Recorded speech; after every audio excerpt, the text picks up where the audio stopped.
तो सीधे आपको लिए चलते हिमाचल प्रदेश, वहां पर बिलासपुर में केंद्रीय मंत्री अनुराग ठाकुर क्या कुछ कह रहे हैं, सुनते हैं। आज कुछ और नहीं, जो हमने सपने में भी नहीं सोचा था उससे ज्यादा। एम्स अस्पताल 1470 करोड़ का, 750 बेड का, 100 सीट का मेडिकल कॉलेज, 60 सीट का नर्सिंग कॉलेज, 64 बेड का आईसीयू वार्ड और 18 स्पेशलिटी तो 18 सुपर स्पेशलिटी लेकर 1470 करोड़ रुपए की लागत से बनकर आज राष्ट्र को समर्पित करने नरेंद्र मोदी जी आए हैं, देश के प्रधानमंत्री। मैं उनका बहुत बहुत आभार उनके लिए प्रकट करता हूं। यही नहीं मित्रों, 140 करोड़ रुपए की लागत से गवर्नमेंट हाइड्रो इंजीनियरिंग कॉलेज कोई और नहीं बना सकता था, यह भी प्रधानमंत्री नरेंद्र मोदी जी ने हम सबको युवाओं को दिया है, इसके लिए भी उनका बहुत बहुत आभार। प्रधानमंत्री जी, आप जब प्रधानमंत्री की शपथ ली थी, आपने कहा था आपकी सरकार गरीब की, वंचित की, शोषित की, पीड़ित की होगी, महिला की, मजदूर की, नौजवान, जवान, किसान की होगी। और पिछले 8 वर्षों में आपकी सरकार ने 12 करोड़ शौचालय हो, 3 करोड़ से ज्यादा पक्के मकान हो, 11 करोड़ से ज्यादा मुफ्त में रसोई गैस के सिलेंडर का कनेक्शन हो, या 45 करोड़ जनधन खाते हो, हर घर हर गांव को बिजली देने की बात हो, या अब हर घर को नल से स्वच्छ जल देने का भी काम प्रधानमंत्री नरेंद्र मोदी जी ने ही करके दिया है। नाहन हो, चंबा हो, हमीरपुर हो, मेडिकल कॉलेज से लेकर एम्स अस्पताल से लेकर पीजीआई सैटेलाइट सेंटर भी यशस्वी प्रधानमंत्री नरेंद्र मोदी जी ने ही दिया है। ट्रिपल आईटी हो, आईआईटी मंडी हो, आईआईएम सिरमौर हो, सेंट्रल यूनिवर्सिटी देहरा या धर्मशाला हो, हाइड्रो इंजीनियरिंग कॉलेज बिलासपुर हो, एक के बाद दूसरा बड़ा शिक्षा का केंद्र हो या स्वास्थ्य का केंद्र हो, ये जो कोई नहीं दे पाया, ये भी मोदी जी ने ही संभव करके दिखाया है मेरे भाई और बहनों। हिमाचल प्रदेश को रेलवे लाइन से जोड़ने के लिए नंगल ऊना तलवाड़ा रेलवे लाइन का काम तेज रफ्तार के साथ एक और पूरा करवाने का काम, तो भानुपुली बिलासपुर का रेलवे लाइन का काम भी पूरी तेज गति के साथ किसी ने करवाया तो प्रधानमंत्री नरेंद्र मोदी जी ने ही करवाया है। हमारे बिलासपुर को रेलवे लाइन हो, हाइड्रो इंजीनियरिंग कॉलेज हो या फिर 4 लेन हाईवे, कीरतपुर से बिलासपुर का समय मात्र 30 मिनट रह जाएगा, जो कभी 3 घंटे होता था, यह भी प्रधानमंत्री नरेंद्र मोदी जी के कारण ही हो पाया। हमीरपुर मंडी का ग्रीन हाईवे 1400 करोड़ का हो, यह भी प्रधानमंत्री नरेंद्र मोदी जी ने दिया। तो हमारे पूर्व सैनिकों की लंबे समय से मांग थी 1 रैंक 1 पेंशन की, 40 साल तक कोई नहीं कर पाया, यशस्वी प्रधानमंत्री नरेंद्र मोदी जी ने वो भी करके दिखाया है।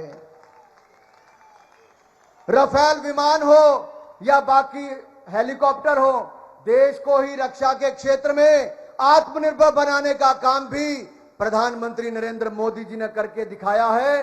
और आज हम देश के लिए नहीं, दुनिया भर के लिए रक्षा के इक्विपमेंट्स बनाने का काम करते हैं। जो कल तक सबसे ज्यादा आयात करते थे, आज निर्यात करने की शुरुआत भी हमने प्रधानमंत्री जी के नेतृत्व में की है।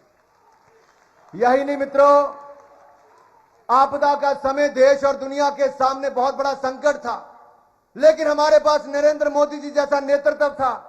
एक और तो देश में 2 वैक्सीन बनाई भी, दुनिया के 100 से ज्यादा देशों को पहुंचाई भी, दवाई वैक्सीन देने का काम जहां दुनिया में किया, हिंदुस्तान में 200 करोड़ से ज्यादा वैक्सीन बिल्कुल मुफ्त में लगवाने का काम भी नरेंद्र मोदी जी के समय। यही नहीं, 80 करोड़ से ज्यादा हिंदुस्तानियों को महामारी के समय भूखमरी से बचाने के लिए 28 महीने तक दुनिया का कोई देश नहीं कर पाया, लेकिन आदरणीय प्रधानमंत्री जी, आपने 80 करोड़ गरीबों को 28 महीने तक 5-5 किलो अनाज और उनकी सेवा करने का काम किया है। इसलिए हम आपका बहुत बहुत आभार प्रकट करते हैं।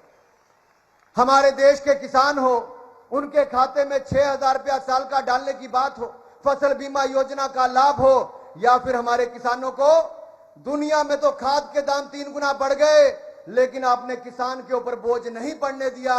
आपने सस्ती खाद भी दी और पीएम किसान सम्मान निधि का पैसा भी किसान के खाते में डालकर किसान को अपनी ओर से आशीर्वाद दिया। इसके लिए मैं आपका बहुत बहुत आभार प्रकट करता हूं। यही नहीं मित्रों, सीरिया हो, अफगानिस्तान हो, लीबिया हो, जहां जहां युद्ध हुए, वहां से भी भारत के लोगों को सुकशल वापस लाने का काम प्रधानमंत्री जी की सरकार ने किया है।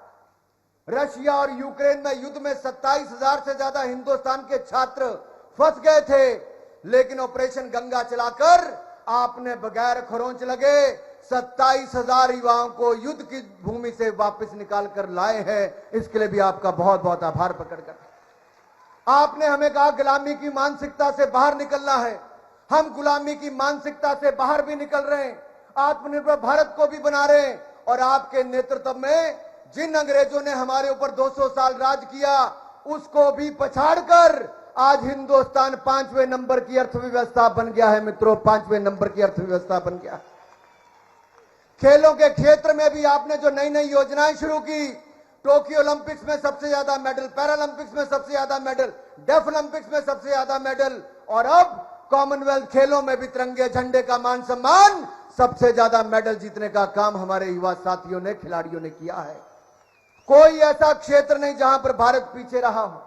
गरीबों का उत्थान और गरीबों को गरीबी रेखा से बाहर निकालने का काम भी रिकॉर्ड समय में अगर इस देश में किसी ने किया है तो यशस्वी प्रधानमंत्री नरेंद्र मोदी जी ने किया है। मित्रों, जो लोग 60 साल में नहीं कर पाए, वो मोदी जी ने 8 साल में करने का काम किया है। 8 साल में करने का काम। और मैं चाहता हूं, जब हमें इतनी बड़ी योजनाएं, 3,650 करोड़ रुपए की योजनाएं आज मोदी जी उद्घाटन, शिलान्यास और देश को समर्पित करने हम सबके बीच में आए हैं, तो जोरदार तालियों के साथ अपने स्थान पर खड़े होकर मोदी जी का स्वागत करें। बोले भारत माता की। स्वागत है जी, स्वागत है, स्वागत है जी, स्वागत है, स्वागत है जी, स्वागत है। आप सबकी ओर से एक बार फिर माननीय मोदी जी का बहुत बहुत स्वागत और अभिनंदन। प्रधानमंत्री जी, आप आए, आपने आशीर्वाद दिया, आपका बहुत बहुत धन्यवाद। जय हिंद, जय हिमाचल।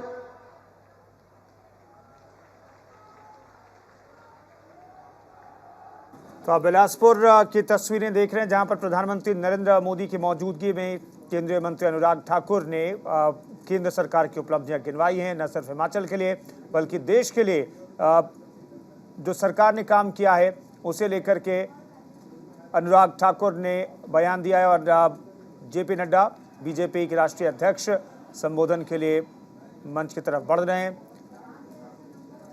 जेपी नड्डा क्या कहते हैं इस बिलासपुर की रैली में, आपको सुनाते हैं। प्रधानमंत्री, हम सबके बहुत ही प्रिय सम्मानीय श्री नरेंद्र मोदी जी, हमारे हिमाचल प्रदेश के सम्मानीय राज्यपाल श्री आर्लेकर जी, हमारे हिमाचल प्रदेश के लोकप्रिय मुख्यमंत्री श्री जयराम ठाकुर जी, हमारे भारत सरकार में मंत्री और यहाँ के लोकप्रिय सांसद और हमारे छोटे भाई श्री अनुराग ठाकुर जी, हमारे प्रदेश के अध्यक्ष